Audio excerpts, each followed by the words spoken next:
The frog, a foetal symbol linked with the Egyptian or Kemetic frog goddess of birth, Heket, and in other cultures also associated with the primeval state of matter, fecundity, germination, evolution, lunar phases, water, and rain. Its embryonic symbolism, its amphibious transformation from egg and tadpole to land-going creature with rudimentarily human features, helps to explain the Grimm fairy tale of the frog who is turned into a prince.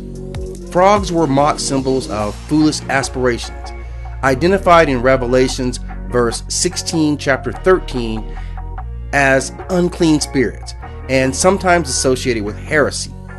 The frog also appears widely as a fertility and resurrection symbol, and harbinger of spring rains and the awakening of nature, particularly in ancient Egypt and in Asia.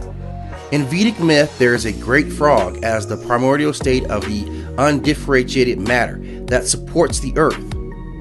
Frog images were used to invoke rain in ancient China, where folklore of frogspawn appeared in the morning dew. A frog signified luck in Japan, especially the voyagers, and their croaking is a common metaphor for boring instructions. Their love play led the Greeks to associate them with the goddess Aphrodite. And frogs are the subject of fables attributed to Aesop, of proverbs in various cultures, and of art. They are eaten in some parts of the world, including France.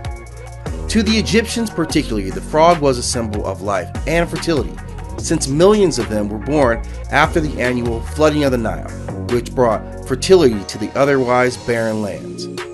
Consequently, in Egyptian mythology, there began to be a frog goddess cult who represented that fertility.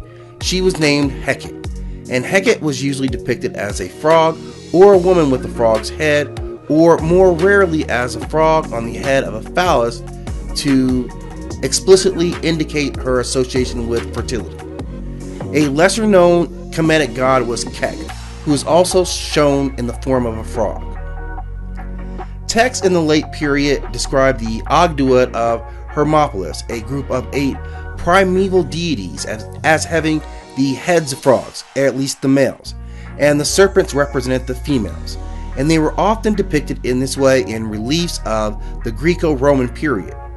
The god Nu, in particularly, is depicted either with the head of a frog, sometimes surmounted by a beetle. Hapi is the deification of the annual flood of the Nile River, which in Egyptian mythology was credited with depositing rich silts on the banks, allowing Egyptians to grow crops. In Lower Kemet, he was adorned by papyrus, plants, and attended by frogs, and thus were a symbol of his power. The symbol of the frog has been consistent throughout mankind's history, although it has risen and fallen at times in popularity, but it still remains an important symbol of fertility, renewal, and the animal line or animal role in creation itself.